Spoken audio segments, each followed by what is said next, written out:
Welcome to On Health with Houston Methodist. I'm Katie McCallum, former researcher turned health writer, mostly writing for our blog. I'm Scott Crawford. I'm one of the videographers here at Houston Methodist in the marketing department. Scott, I have a question for you. When you think of eating in moderation, very common phrase we all hear, where does your mind go? I guess I think portion control largely, and then maybe just mixing it up a little bit, not eating too much of the same foods. It's hard to put a pin in it exactly. Yeah, I agree. Even with portion control, in my mind, I go to are we thinking per meal? Is it per week? Is it per day? If I am totally off the rails in the morning, am I off the rails for the rest of the day? Or should I, that's where my mind goes of Right. what is the time span of moderation? Can I just skip breakfast and lunch and then eat a 2,000 calorie dinner? Yes. It's complicated, right? You hear that phrase so often. What does it really mean? I know you and I were talking recently. You have started using an app to track what you're eating. Talk to me about that. Basically, you get a calorie budget. It sort of determines that based off of your weight and just estimated body fat. And then you track your foods that you're eating daily. And it just sort of gives you a trajectory to go based off of that. I find that can be helpful to just know what I'm eating.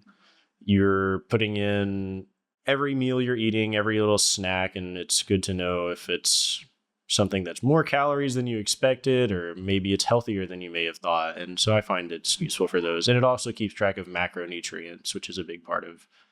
Yeah. So do you think it's helping you eat more moderately?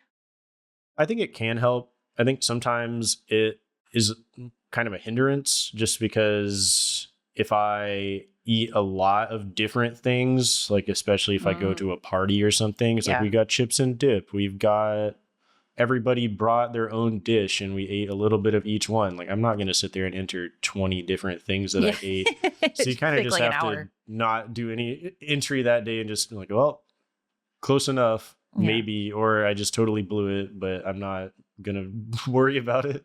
I definitely think, it sounds like a step in the right direction towards eating moderately. My routine lately has kind of been, or I guess I have approached moderation from the standpoint of, okay, I'm going to try to eat generally pretty well, more days than not, more meals than not.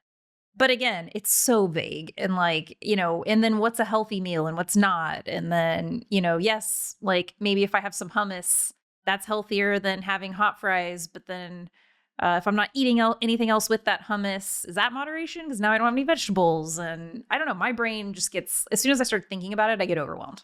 Yeah, it can feel impossible, I think, to nail down what sometimes what a healthy meal looks like. I think it can be obvious, a salad with light dressing or whatever is probably healthy. But whenever you get into more complex foods and mixes of dishes, maybe this is balanced, maybe this is healthy. Well, I have good news for us, Scott. We are going to get some answers today about what moderation really means. I talked to Kristen Wright. She is a wellness dietitian here at Houston Methodist. And we basically just go into a very simple question with a complex answer of what does moderation look like? Thanks for being here with us today, Kristen. Yeah, it is my pleasure. I'm very excited to talk about moderation. It's actually one of my favorite things to talk about. Perfect. So this is going to be really, really fun, and I'm excited. Okay, good. I have a lot of questions. Some of them are a bit anecdotal, but I think generally I want to take it up and have a broad conversation about what does it mean when we say eat in moderation? I think about myself, I love tacos. I love just a street taco. Yum. Yeah. And Yum. My favorite street tacos, I know they're not healthy. They're delicious. And so, for me, when I think about moderation, I'm okay, is that is 3 tacos too many? Or is it okay, is 3 times a week too many? What are we talking about when we mean moderation? And you know what? Moderation is exactly that, right? It's not a one size fits all approach for every single person. It's going to be totally different from person to person. So it's really hard to put moderation in a box, which is why it's kind of so fun, because we can really start to break it down to the individual person and see what kinds of foods are they actually really liking. What things maybe are they okay to not eat and not incorporate into their daily diets. And I think it's important for us to have all sorts of foods because all foods do fit into this. So if you want to enjoy your 3 tacos one day, that's totally okay. But maybe we add something else to it to give it a little bit more of that nutrient density. And that's really what moderation looks like. It's adding to what our favorite foods and especially our fun foods do, because we also have to think about food as something that brings us comfort and joy. And so cutting out those comfort foods and cutting out joy from our life, it's not ever going to work for us long term. You know, you're reminding me, we chatted for the blog about, I think it was like how to eat healthy while traveling. And I loved your fun foods versus what was the other category? Fun foods? Fuel foods. Fuel foods. Yes. Oh my gosh. I loved Fun it. and fuel. Yeah. Okay. I'm glad this is like coming up right away. Yes. Because tacos. They're fun. Okay. But they can also be fuel too, because let's think about all the foods that we put on tacos. And a lot of them are vegetables. So salsa, that's a vegetable. Okay. Right? Yeah. It's your tomatoes, it's your onions, it's your cilantro. Sometimes there's jalapeno in there. Pico de gallo is another thing that you add to it. Sometimes you'll add things like cabbage if you're doing a shrimp taco. That's adding some veggie to it. Or maybe you do add something else like the raw onions or the cilantro if you're doing like true street tacos. There's lots of ways that we can actually incorporate veggies even into something like a taco. Okay. So I am hearing you kind of automatically go to veggies. Yes. So when we're thinking about moderation, it's not, I guess like you haven't really mentioned calories yet. So I guess I'm kind of like in a single meal, do I need to be thinking about calories in terms of moderation? I feel like calories are something that a lot of people can hyper focus on. Yes. Right? Can agree. The amount of people that come to me and they're like, oh yeah, I'm eating this and it's about 500 calories. I don't even know what is in 500 calories of certain things because I'm not necessarily paying attention to it. It's going to really vary from person to person. Some people can know the caloric intake of certain foods and be totally okay with that. But other people will take those caloric foods and restrict themselves mentally because they're looking at that meal and they're saying, oh, this is going to be 600 calories. So now I can't eat this for the rest of the day. And that really puts a heavy restriction on what they're doing. And so what we really want to see is being able to enjoy our foods and not necessarily worry so much calorically. One meal typically is not going to ruin what your progress is and what your goals are. Okay. And I think a lot of us really hyper focus on, okay, I'm eating this ice cream today. So now I need to either work out extra hard or I need to not eat this for a while.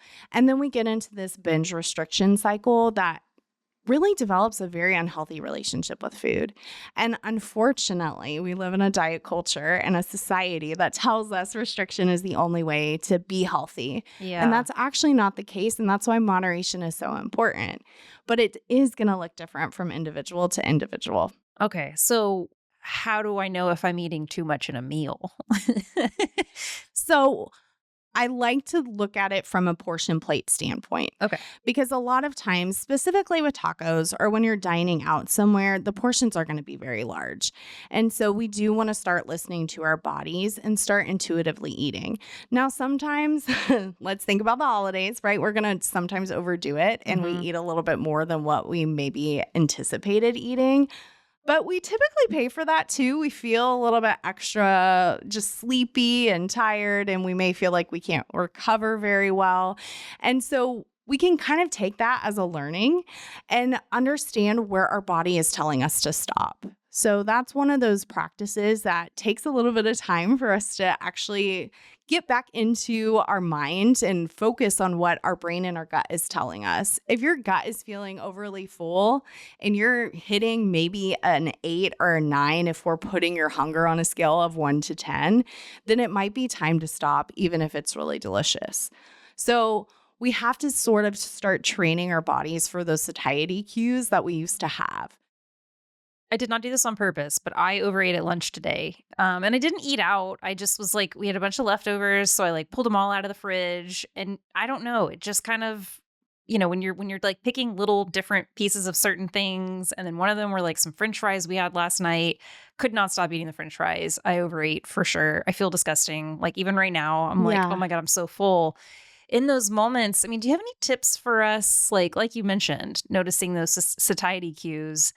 I think I probably noticed, but I mean, like, But you kept enjoying it. yeah, like, how do you have any tips for like getting it done and like pushing the fries away? So, I mean, it's going to be a little bit challenging, I think, to get used to saying it's okay. We also are in a society where the clean plate club has always been a thing. And that is actually a behavior that's been learned since childhood. So for a lot of us, it's trying to back up and understand it's okay to not eat all of your food.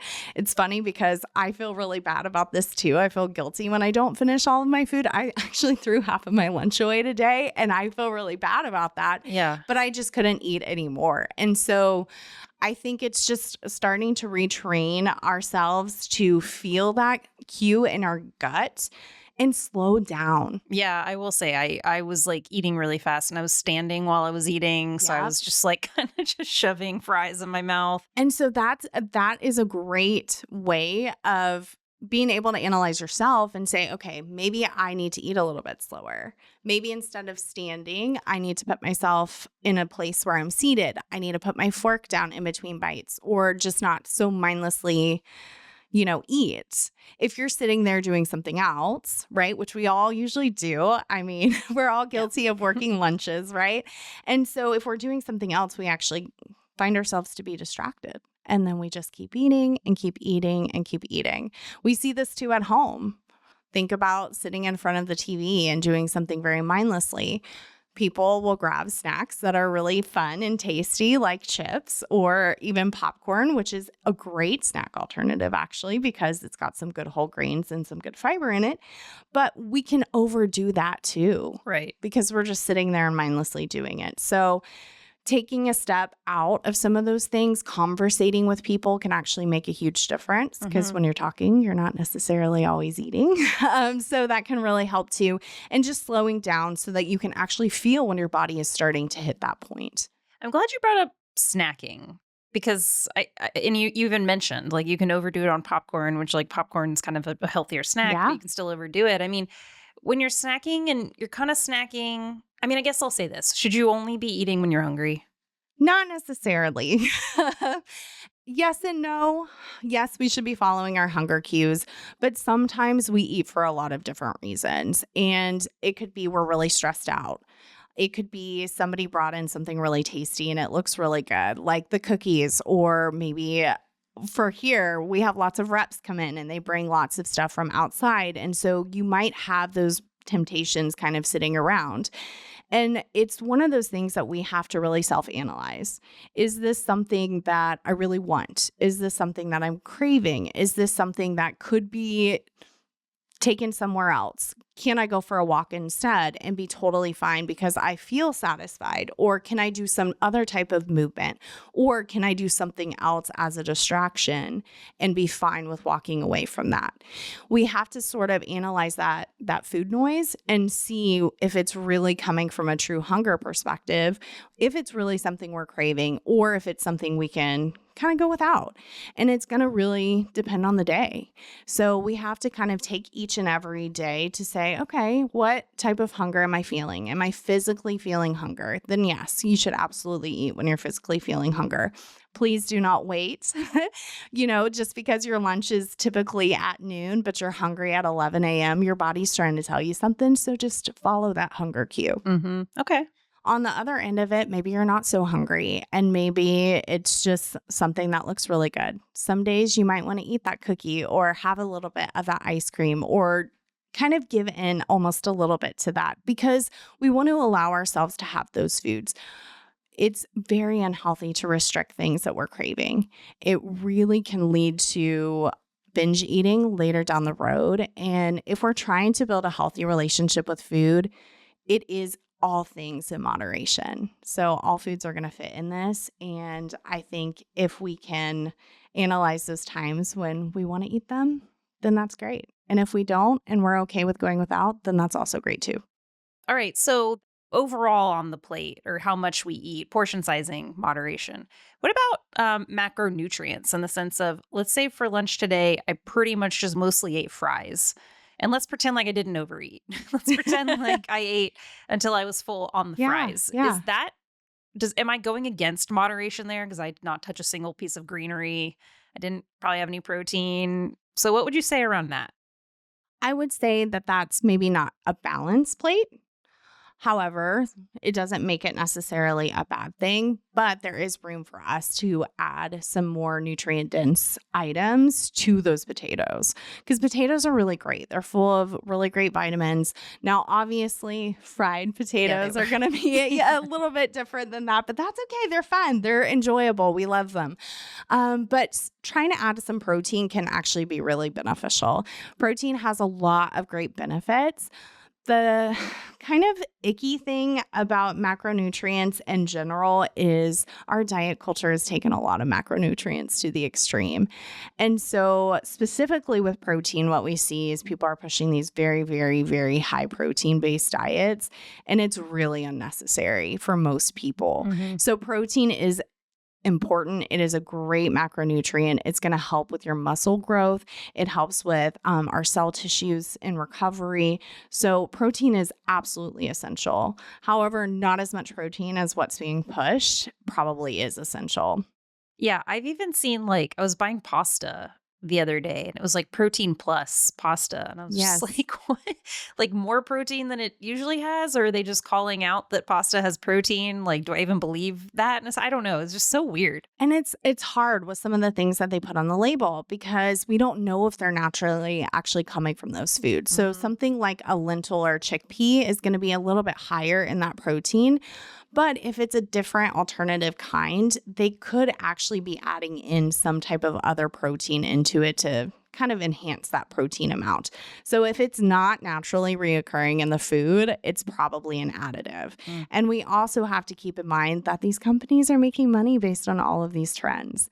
And so being mindful of some of those things. Keto is another one. We'll see that on different types of breads or tortillas or things like that.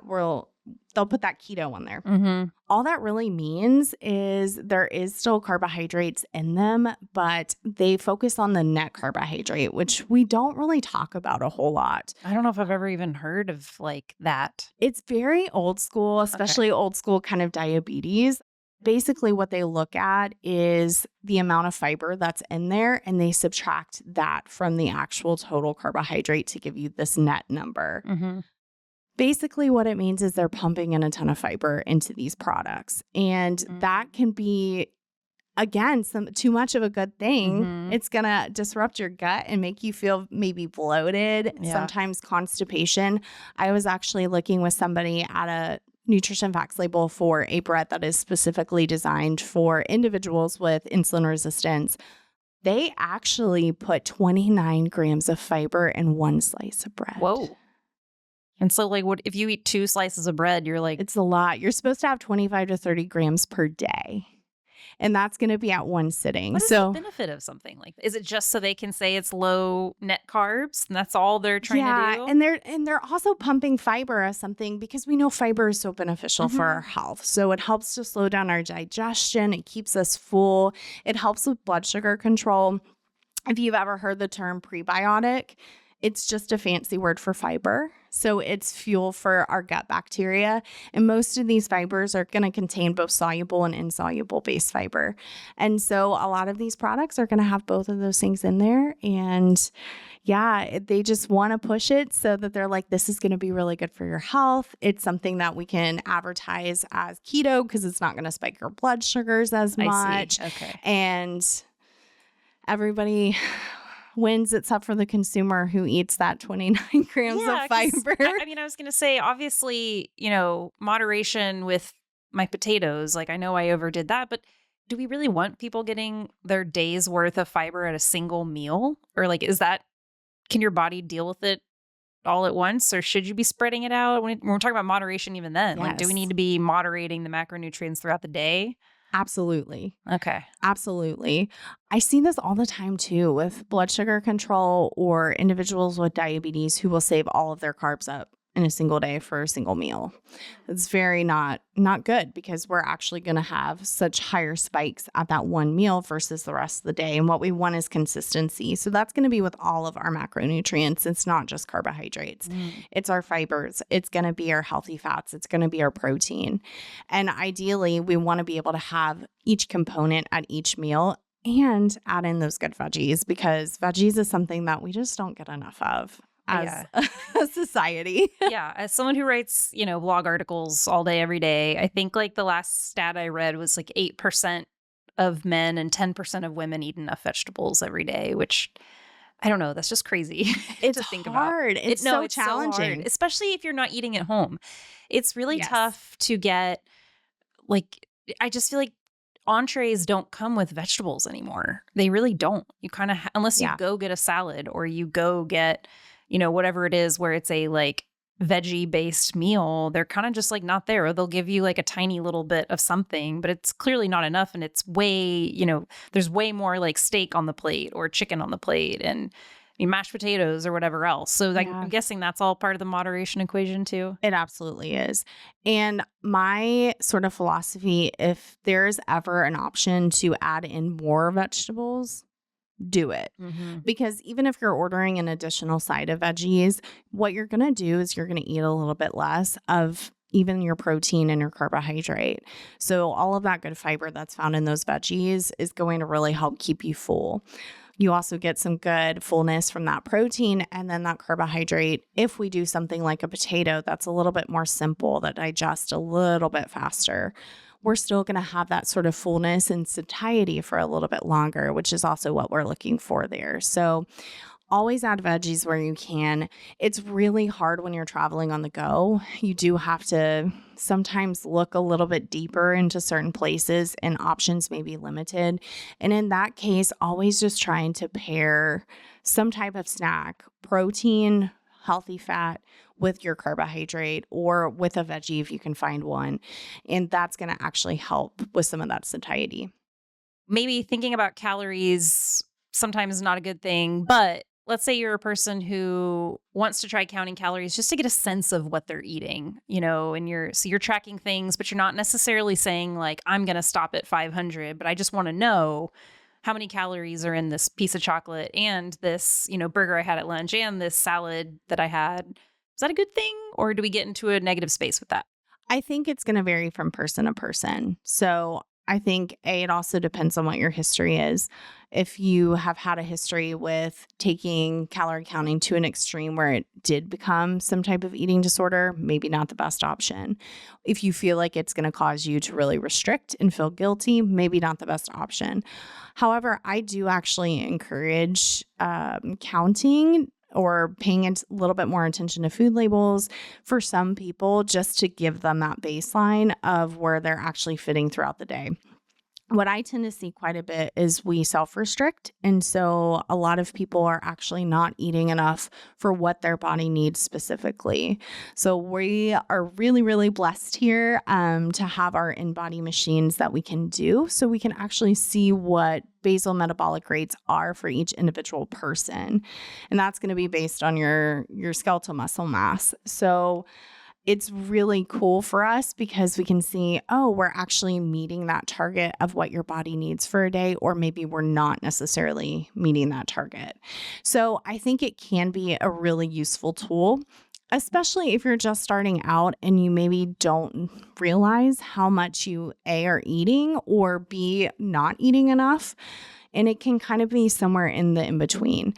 If it starts to become something obsessive, there are some apps out there specifically that will make you weigh every single day. I don't really feel like that's very helpful. I would not like that, I don't think. Yeah, it's crazy that some of them actually put that out there. And mentally, that can be so draining on us when we can fluctuate weight every single day just by water intake alone. Or if we might be a little bit more stressed, we have a little bit more inflammation, maybe we did an exercise routine and our body has held on to a little bit more and it's still trying to heal and repair, we can have that weight gain. Or maybe you're gaining muscle. If you're really doing this in a way where you're trying to focus on muscle gain, muscle weighs more than fat. And so sometimes weighing yourself daily isn't really helpful. Sometimes the same thing goes for calories or healthy fats or carbohydrates or protein. Sometimes focusing so much on that can really start to take a toll on us mentally. And I think that's the second that you kind of have to take a step back and say, okay, is this for me or is it not for me? Is this helping me or is this harming me? And that's a very individualized thing. I've actually had some people tell me, I can't track. I just can't do it. It's not good for me mentally. And I'm totally okay with that. And there are some people that are like, I just want to see where I'm at. And that's okay too. So I think it's that fine balance, right? We always take it's all or nothing approaches. And that's what we do a lot of times with our health. We do it with our weight. We do it with how we're feeling about food. And we just have to lighten up a little bit and find that middle ground.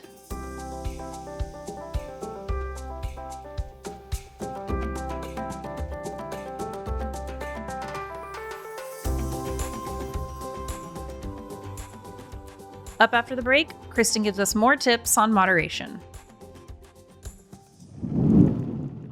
From annual checkups to managing chronic conditions, your healthcare should be personalized to you.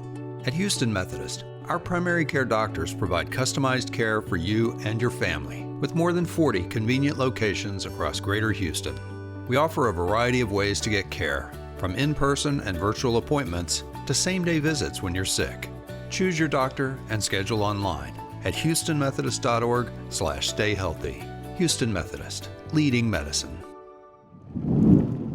Okay, so we have single meal, single snack talked about moderation. Yes. Now I want to take it out and expand it to, let's say, in a week or maybe a month. I don't know. You tell me. When I'm looking at my diet over the course of a week, and I'll go back to tacos because that's just like where my head's at right We now. love tacos. It's That's probably what totally I'm having fine. for dinner, I guess. I love it. I love it. Let's say I had tacos on Tuesday.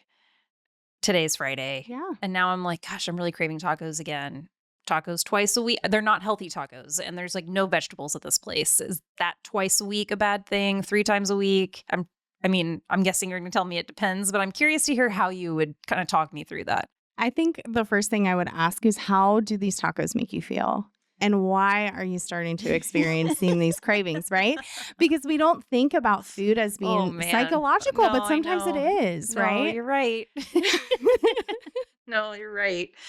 Yeah, they don't make me feel great because I eat too much every time.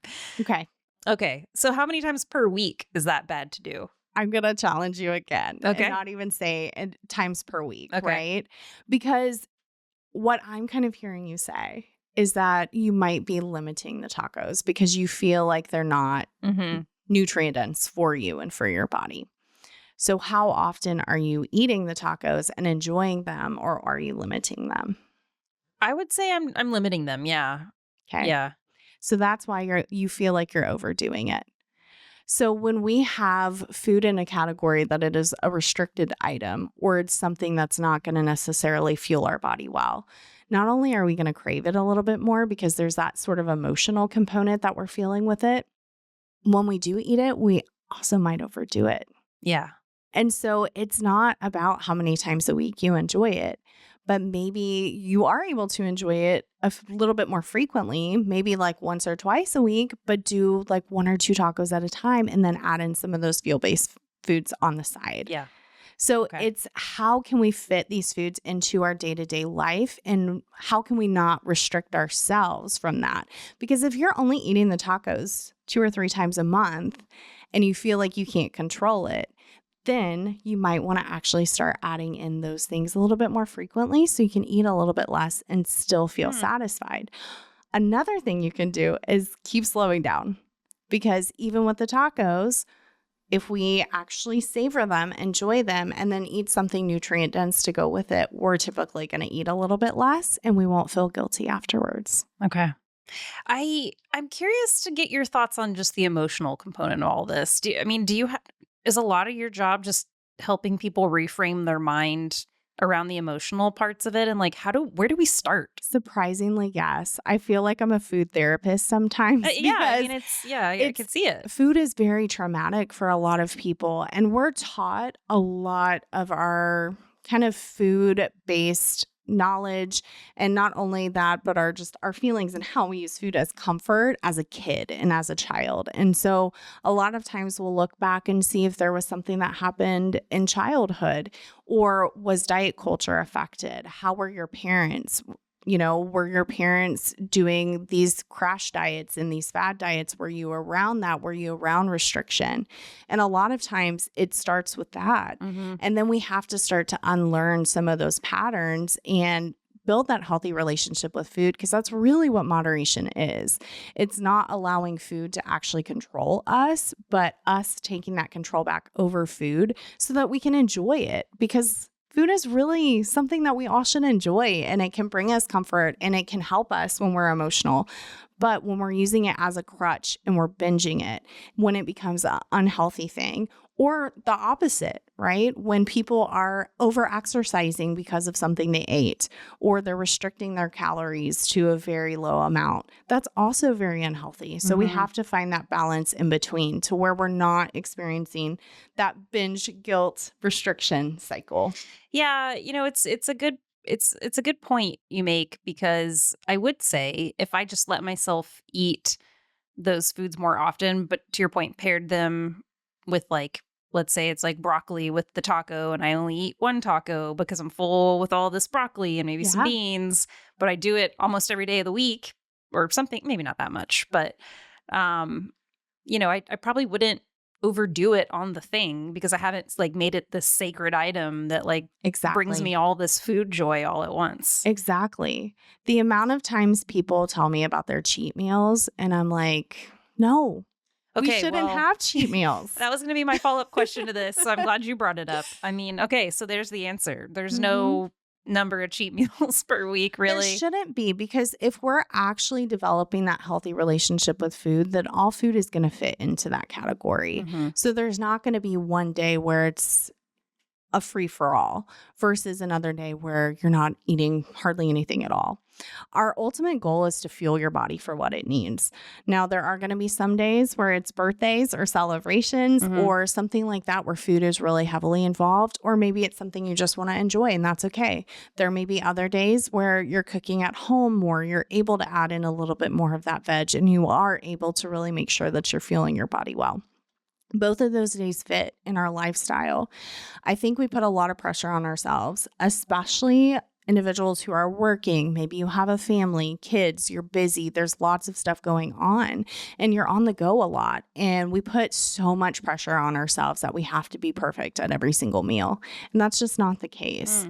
Health is consistency over time. And so food shouldn't be a hindrance. It shouldn't be an additional stressor, but it should be something that just kind of flows and starts to feel a little bit more natural. I'm glad you said consistency again, because I think you said it earlier, and I was like, oh, that's interesting. It goes with the moderation talk of, moderation is kind of like, I mean, you can tell me if I'm wrong, but like just being consistent with your choices. And obviously you can't consistently have 8 tacos a day or something. Right. So like that can't work.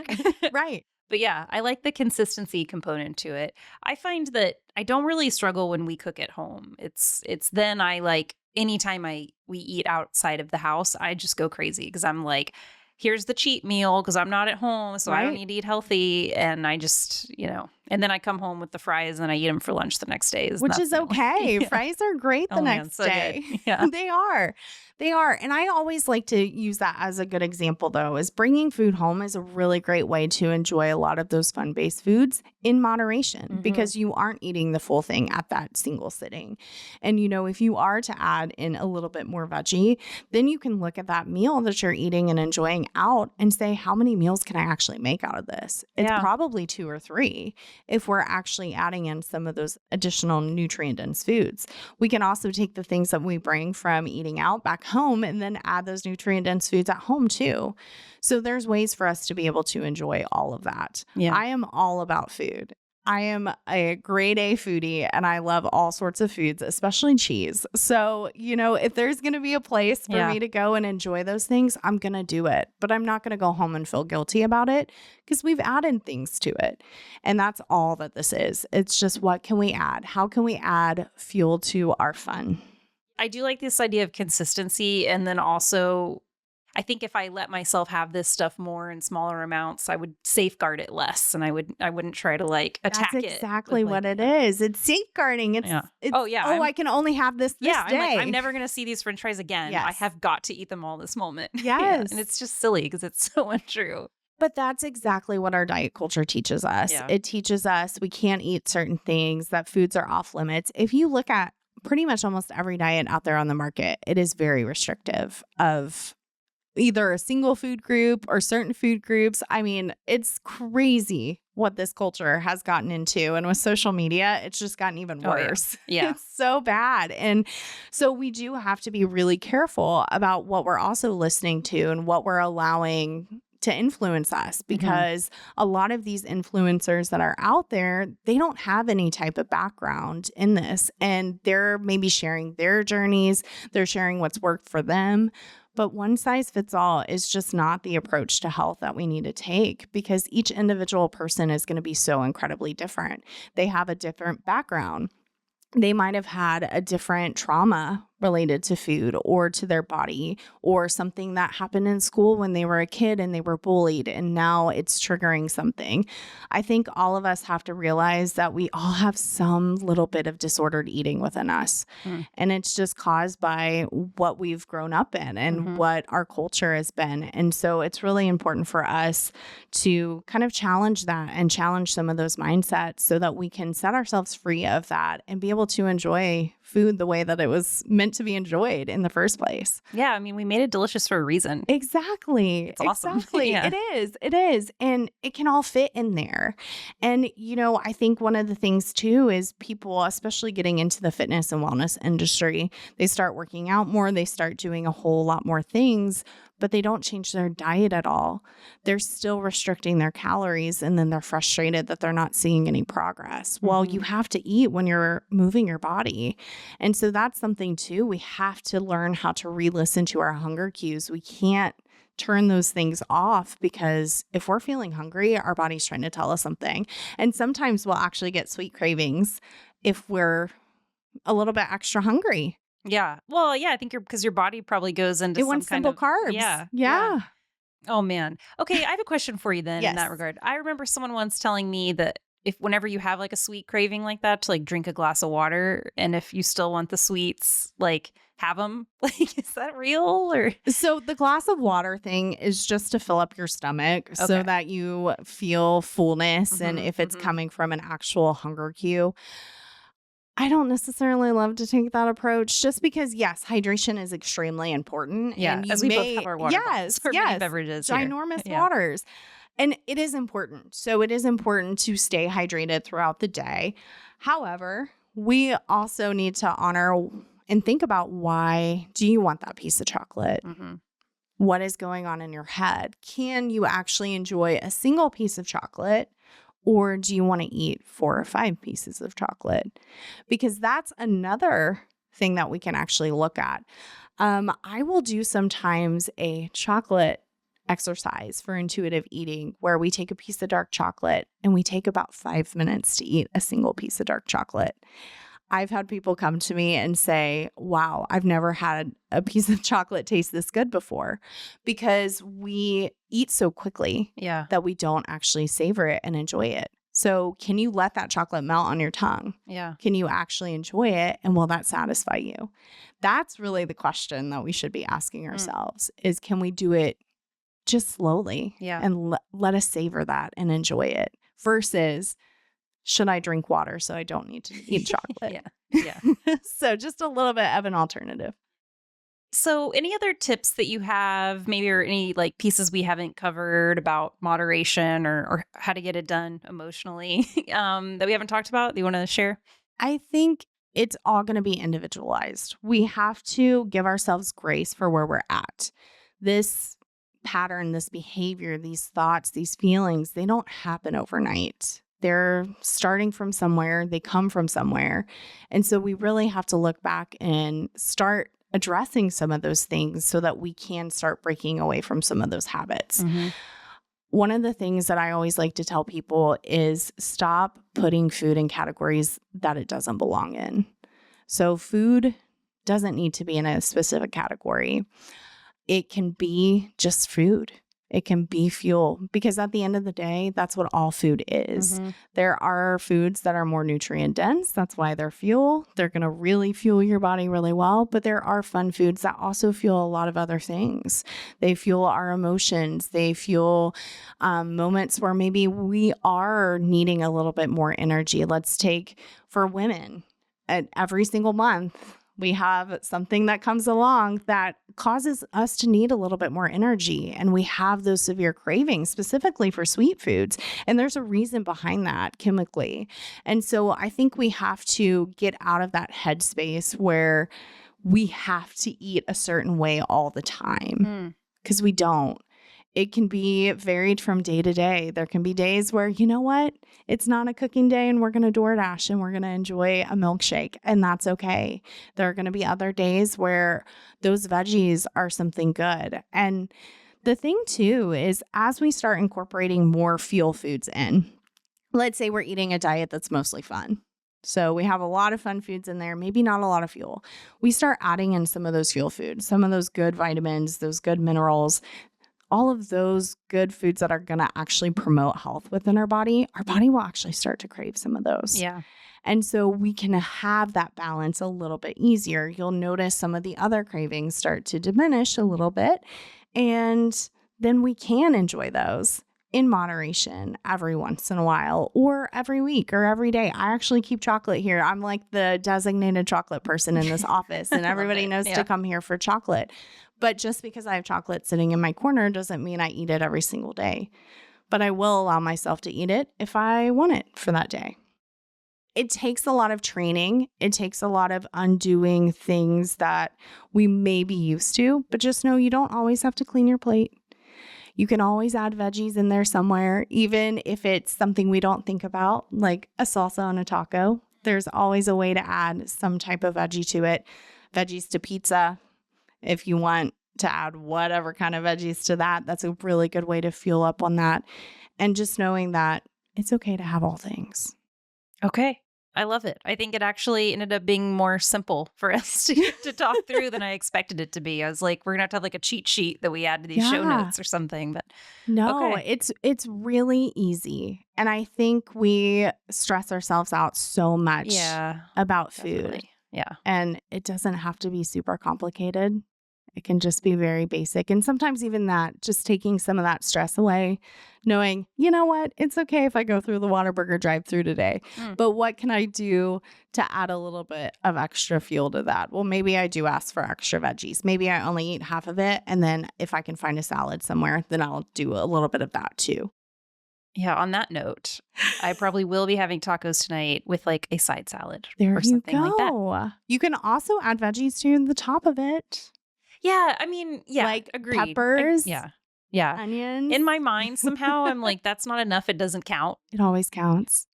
Because if we don't count it, then where are we getting it from? Yeah, true. Okay. So it always counts. We have to give ourselves grace. I'm telling you. All right. Well, this has been great. Thanks so much. Thanks for being here. Thanks for talking me through this, but also all of our listeners. I know everyone's going to probably have taken a lot away from this. So I really appreciate your time. Yeah, absolutely. Thanks for having me. Scott, I think my biggest takeaway was that, or what I needed to hear perhaps, was that one meal will not ruin your daily progress or your weekly progress to eating in moderation. I think that's a big one. I have some foods that I would say are pretty non-negotiable, even as far as healthy eating. It's like, okay, I need to hear your list. Oh, well, I mean, I got to have Whataburger. Mm-hmm. And ice cream is one that I've always been super attached to. We keep it in the freezer, and there have been times where I've not had it intentionally in the house because I knew I would want to eat it all the time, and it just made me upset because I would or want it even more, and then when you have it, you like resource guard because I would just be sitting at home like, I really wish I had ice cream right now, and it would just be really frustrating. But now I do have it in the house, and I just eat maybe less of it. I guess when I was younger, I would just make giant heaping bowls of ice cream. And I think the first time that I made one in front of my wife, she was like, what what are you doing? That is This an not insane normal. amount of Okay. ice cream. Oh, that's a good point of moderation too. Kind of having like input from people around you and like seeing how are other people around me eating. And like, yeah, someone questioning your bowl of ice cream might help. Yeah, so I think I've gradually downsized my ice cream, and I don't think it's reduced my enjoyment of it. I think that's part of moderation is portion control there, so that has helped, but I'm still eating ice cream. I'm glad you brought up that not having foods you like becomes frustrating because, I mean, clearly this episode for me became like food psychology and basically me talking to her like a therapist, I felt like, about how we should think about food. It's crazy like how limiting yourself can then sort of drive you to eating more. And I liked her point that like we should be thinking about how food brings us joy, not trying to like keep ourselves away from that. So I really liked that. Yeah, I think that was good. And I think just adding healthier foods to those potentially unhealthy foods is a good way of balancing it out without totally cutting it out of your life. That was a good refresher for me. I had forgotten that she was the one that about a year ago had talked to me about, fuel foods and fun foods. And even when you're having a, fun food like your burger or something from Whataburger, pair it with something that's got those veggies and stuff. So like get the burger with like tomato, onions, lettuce, pickles, like loaded up with the veggies. And like that helps. I really have started doing that. And I will say it does most of the time keep me from overeating at meals because I do kind of fill up faster. The one caveat there being like your ice cream is my French fries. I just cannot stop eating what's in front of me when it comes to French fries. So I think the speed factor of how quickly you're eating is a big one that hits home for me. I don't know where I got it from, but I have always eaten very fast. Like if I get Whataburger, I'll put it down in I'll put it down really fast. Yeah. And I always think I'm hungry by the time I'm done still, but within a few minutes, I'm like, why did I eat that entire burger in 5 minutes? I feel terrible. And so maybe I wouldn't eat as much if I just slowed down a little. That's a really good point. That happened to me the other night. I was having my little dessert treat thing is like I buy the individual like mini Reese's peanut butter cups. I really only need 2 to feel full like of dessert after dinner. But every now and then when I eat them too fast, like I want a third one because they taste so good. And then when I have the third one, then I feel gross after. And so like I finally, now that I know my number, I'm like, okay, eat the first 2 slower and then make yourself stop. And if in 5 minutes you want another one, fine, go get the third. Maybe you're hungrier today. Yeah. But I almost never eat the third anymore. I don't know. It's just funny. Like, I think that's a really good point. I think it's like, again, the hunger cues and slowing down and like letting yourself tell you if you're hungry so that you can enjoy that stuff without feeling bad about it later or like physically gross because I don't like that. Right. How do you feel about her comments about kind of tracking food and stuff like that? I think that it was a little, I guess, liberating to hear. It's like counting calories, you can do it if you want, but it may not be all that helpful. I still think I like to know the numbers as far as what macronutrients are in foods and roughly what sort of calorie count I'm looking at.